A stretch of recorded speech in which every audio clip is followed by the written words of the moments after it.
छेड़ा तो हलचल मच जाएगी। संविधान को छेड़ा तो हलचल मच जाएगी। मनोवादी गोली चल जाएगी। दुष्टों गोली चल जाएगी। गोली चल जाएगी। गोली चल जाएगी।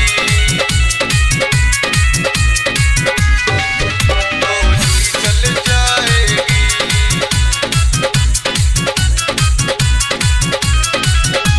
कानून भीम का बना है सबसे प्यारा।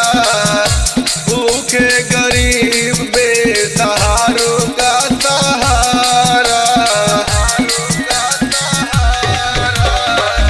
कानून भीम का बना है सबसे प्यारा। भूखे गरीब बेसहारों का सहारा। अब किसी बहन की इज्जत लुट जाएगी।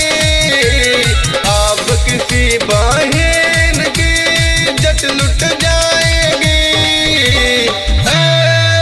मनोवादी गोली चल जाएगी।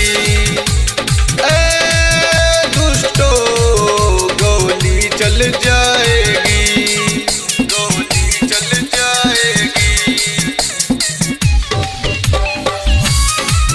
गोली चल जाएगी। गोली चल जाएगी। बच्चे हैं भीम के हम भारत के वासी। सदियों से है हम संघर्ष के आदी।